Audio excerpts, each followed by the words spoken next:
Good afternoon. What you're looking at today is a 1931 Chrysler Series 70 Royal up for sale. A comprehensive frame-off restoration. We'll go through it section by section.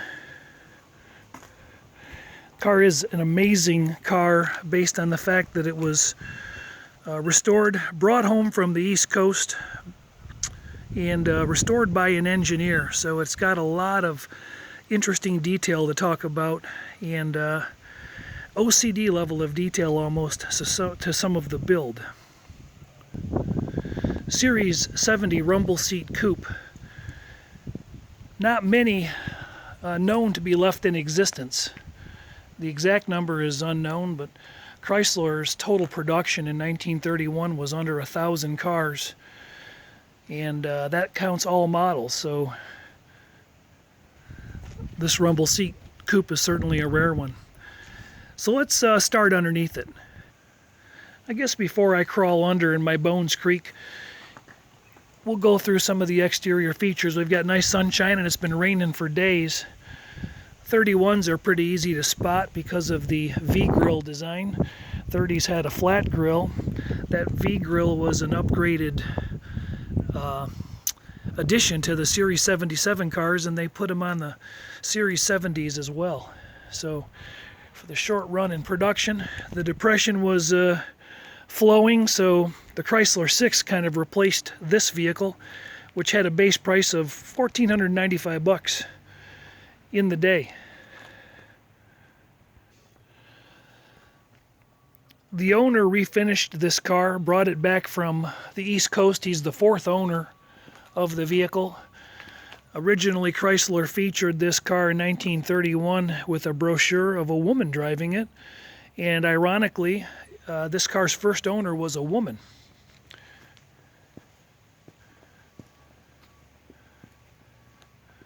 She was married to the owner of the Manchester, New Hampshire Country Club. And this is what she got to drive back and forth, which is kind of a big deal, 1931 when you think about it.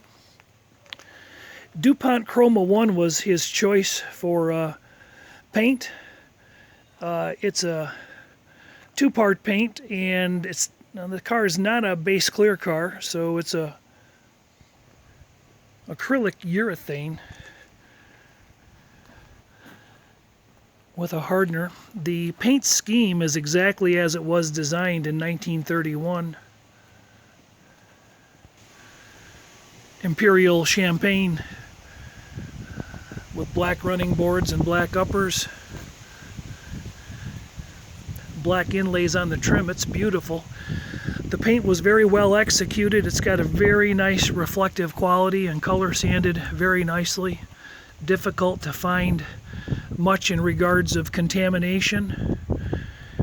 The odometer shows about 370-ish miles, although the owner reports trying to re-magnetize the speedometer to get it to work correctly, and got it to stop working actually accidentally, so has probably about double that for miles on the vehicle, maybe close to 600 or 700 miles actually put on. The paint flaws are very, very few. There's a hairline scratch right up here ahead of this step pad. These step pads are interesting. They have later model medallions fitted into them, and you'll notice it reads this way and it reads this way.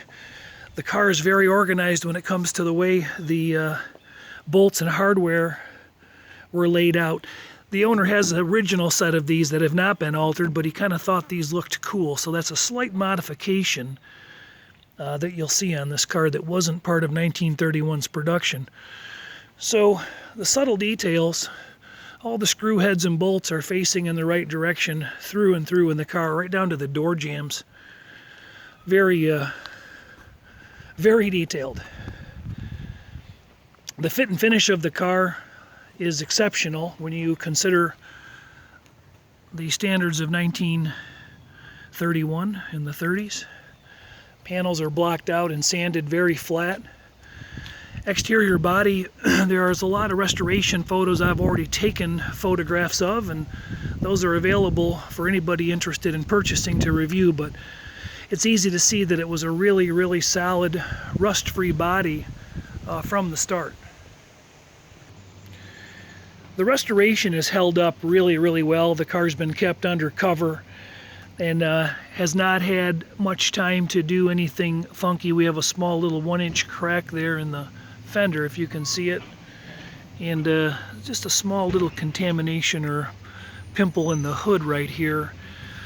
But it looks good enough, and it's looked this good long enough. It was invited to attend the Meadowbrook Concours d'Elegance in 2007. 2009, it was invited to the Glenmore down in Ohio, and it won first in its class. So it was well received. You can see the magnetic adhesion on the car is good. I've placed some magnets in various locations. That's what those are there for. I can show you a digital paint meter here shortly that will indicate readings. I have still photos of all this, so I won't go around the car during this video to eat up a lot of video time. Panel readings less than 30 are showing magnetic adhesion, 30, 35 on a business card level. There's 10s and 13s, 16s, and so on. And again, I won't do the whole video with this, just giving some general readings. 29. So the car has good magnetic adhesion throughout. And again, the restoration photos prove that, so I don't really have to go through all the normal detail that I do when displaying a car. So paint and body fit is very, very nice. I showed the one door line. I'll show this. The golf club door works very nicely. We'll open that up in a minute. Spare tire mounts are in great shape. I'll go through the wheels here. These 18-inch spokes were basically treated the same as the frame of the car. Everything was sandblasted. Then later the owner decided to have them chemically stripped to bare steel. So as an engineer, he just decided that chemically stripping the wheels and the frame and then having them dipped and Alpo coated, just like today's cars are done, better than powder coating where that's all line of sight. Alpo coating actually gets into all the seams and all of the it's electrically charged, so it gets into all the seams and all the cracks and interior components where powder coating and where sandblasting and painting just don't. So we'll get to see the frame here in a minute. Firestone 550 18s, wide white walls, their nibs are still present. The side mount tires have never been down on the ground. These tires have somewhere between 500 and 600 miles, maybe 700 miles max. All the chrome, triple plated, show chrome done throughout. The handles are nickel, passenger one showing only just a slight bit of aging since installed. Octagonal side mount period correct mirror on the spare. Looks lovely. The uprights, the shape of the uprights and the shape, the radius draws together nicely. It gives the car a lot of style, a lot of styling cues that were taken, I think, from the designer of the Auburn, was what I was reading about. Yeah. Bumpers were show chrome plated as well. These are not just cheap aftermarket units. Anywhere there was replacement of small hardware, either polished stainless or chrome fasteners, you'll notice that all the screw heads are slotted and in perfect alignment going up the side. Again, small subtle details. The hood ornament is actually from a Chrysler 8 You would get the wings in on a Series 70, but the Gazelle was part of an upgraded hood ornament. It's a solid stainless steel casting and it is beautiful. All the side glasses, replacement safety glass, laminated windshield, rolls up and down, ventilation for the cigarette smoker at heart, and to allow some airflow through. The rear window also moves up and down and operates just fine. The operation of the glass is very smooth. All nickel plated handles as appropriate, showing just slightly different levels of wear. This door catch was normally just a piece of steel, and they're now hard chrome plated. These were originally brass, and some of these screws had to be tightened up to keep the component tight, so he couldn't align the screw heads, and that bothered him just a little bit. But he got over it. The latches are nice and tight. The interior, well, let me not jump off the body here. Let's finish up. The golf club door is done very nice, fits very nice. Here's something I hadn't even gotten into yet. All the wood in the vehicle was completely redone, completely restored, with original white oak and white ash, which was how it was originally cut, built, and fitted together. He duplicated all the rabbet joints and mortise and tenon joints, and everything was done the way it should have been done, except the wood was not left in raw form. All the wood was coated with Emeron to make it last another 100 years plus.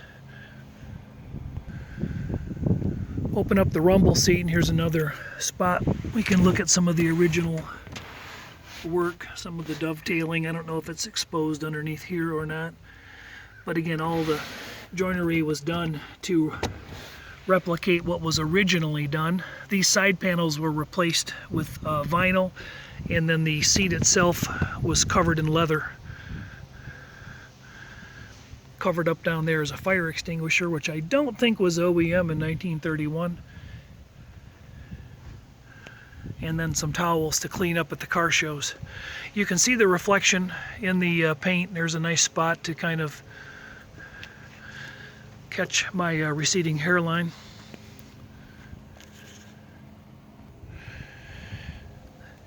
Interior was done to replicate OEM stock once again. The seat is in fantastic shape. It was all stripped down. The frame was stripped and sealed, painted. This inlay on the dash was originally kind of a faux wood design, and the original components the owner still has. But what he did here instead is took black walnut and then stained it, so it's a nice burl of black walnut done in high style, high fashion.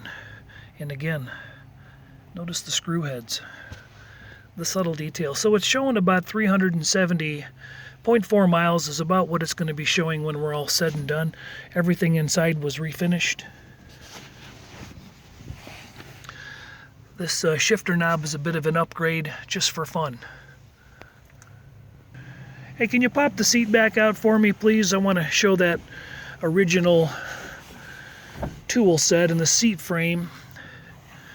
So every tool in here, with the exception of this wrench, is an antique piece that either came with the car or was picked up at Hershey. The seat frame, you didn't bother replacing this because it was in such good shape. Is that what you told me? Yes. Yeah. So here's some original wood, and just to kind of give onlookers the idea of what shape it was in. Thanks. The firewall pad and the kick panel pads have all been replaced, recovered. All the hardware again is plated hardware. Chrysler even had an adjustable seat. It didn't move a lot, and it wasn't easy to get to, but these are done in leather, I think. oh, these were done in leather? Okay. Serial number plate mounted right here in the passenger door jamb in case you're ever looking at a 31, wondering where it should be. I know I get confused model by model sometimes.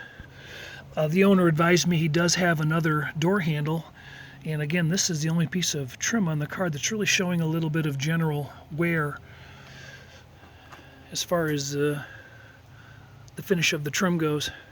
All right, let's get under the hood. The engine compartment is still really nicely detailed and very clean, showing minimal wear since the restoration. 6-cylinder, 268.5 cubic inch, 93 horsepower motor. That was actually an upgrade from 1930. That was the Series 77 motor, and in 1931 they used this motor in the Series 70 cars.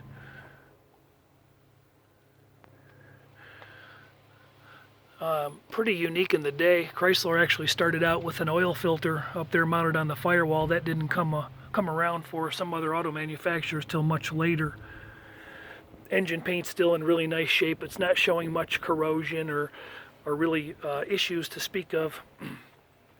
Wiring harness has all been replaced. Everything is color coded correctly. The fasteners at the end of the wires, these were all zinc plated, cadmium plated, yes, and as opposed to just being bare steel. So small subtle details. All the large hardware on the vehicle is original and cadmium plated as well, so it'll last a long time. The master cylinder was sleeved with brass. Can't remember if the wheel cylinders were sleeved with brass or not. He wasn't certain. Certain? Been a while. But everything's been rebuilt. Yeah. That's the heat actuated, thermostatically controlled radiator shutters. And it works. Okay. So the shutters open when the car gets hot. Opens as necessary, right? Right. Okay. Carburetor was rebuilt, and the engine was bored 20,000 over? I think it was 20. Okay. Stock standard cast block. I guess since I'm standing here with the owner, I'll let him spell off some details about the engine and the rebuild, since he's the engineer that did it. Okay, the completely rebabbitted rods and mains with the oversized pistons. The crankshaft and rods and pistons were all rebalanced. The transmission was completely rebuilt with all new bearings, and it's a 4-speed transmission. The carburetor replaced with a Tillotson carburetor. The original Stromberg is in a box in the garage. You like this one? Just ran a little better, dialed in nicely? Yes. It's nice when they get out there and they run right, that's for sure. So the engine bay still looks great. There's really not much here to be done or to complain about. Before we fire it up and go for a little ride, I've got still photos underneath the vehicle that will show this in greater detail. But again, it's a comprehensive 5-year-long frame-off restoration. The car could stand just a little bit of wiping down from casual driving. This is not stained or pitted. In very nice shape. Coming up underneath the back end, maybe my light will help us get a little better light and access to underneath the car. The rear end and transmission were all completely rebuilt. All new seals, bearings, Timken roller bearings used. And again, all the hardware cadmium plated. The wood is in phenomenal shape. Electrophoretic epoxy coating, Alpo coating on the frame. So the frame was chemically dipped and stripped, and then the dipped in the coating, and the electrophoretic process draws it into all the cracks and seams, and everything is it's never coming off there. Not in my lifetime, not in your lifetime. And that's if I'm talking to a very young person. So absolutely beautiful, all aluminized exhaust. The intake manifold, I forgot to mention, was repainted, I think he told me, with Immeron, and which is super bulletproof. A lot of Immeron painted components used throughout on the suspension, again, just to give it longevity that wasn't available in 1931. Gas tank is in very nice shape. A couple small dimples. Suspension hardware. Brake lines are all custom built for the vehicle, all stainless. Very nice. We're going to get the car started up here. I mean, it's probably obvious if I didn't mention, but the fuel lines also are all bent and stainless. All right, can you start it up, please?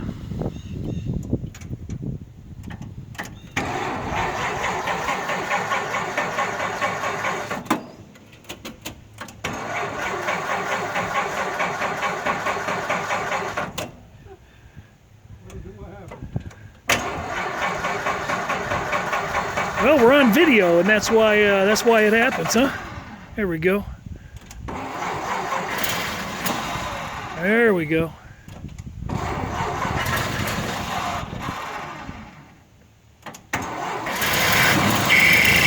All right.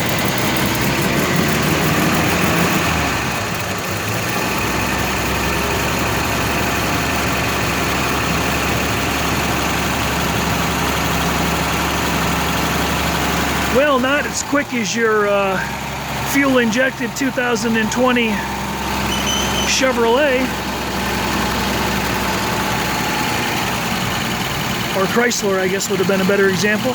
Engine sounds very nice.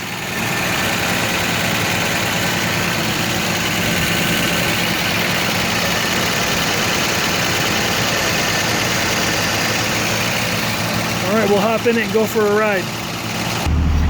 Alright, we'll take off here. Let's take a look at the gauges first before we start. Water temperature is not coming up yet. Gasoline showing 1/4 of a tank. We got amps. And we got about 60 pounds of cold oil pressure, it looks like.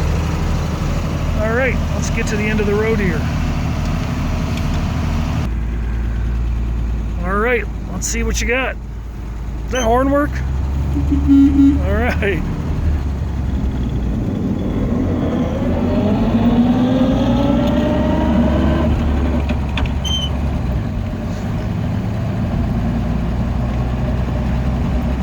Beautiful fall day for a drive.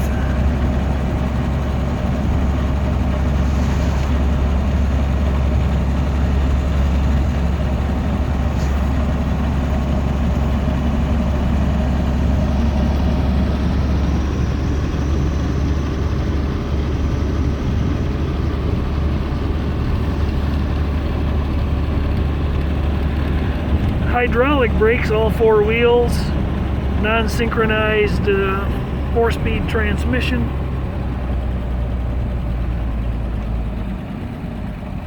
.93 horse motor, was it?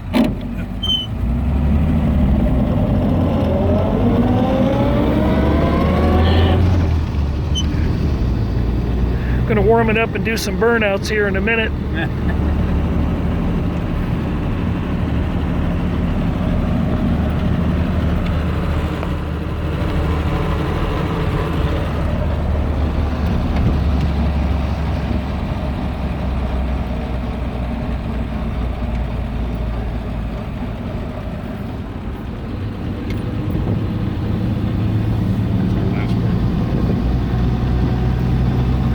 How old's the gas in this car, would you say? About 2 years old. Might be time to run it out. Needs replaced.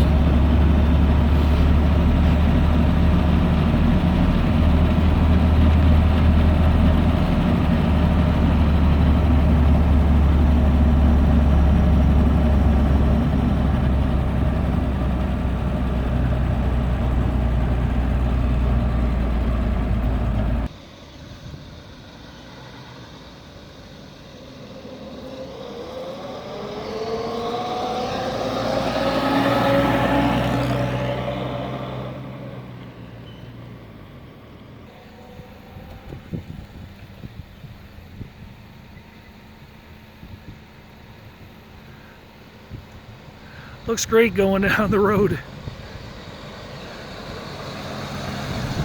All right, if you have an interest in this car, you can contact Melanie at 800-301-3886.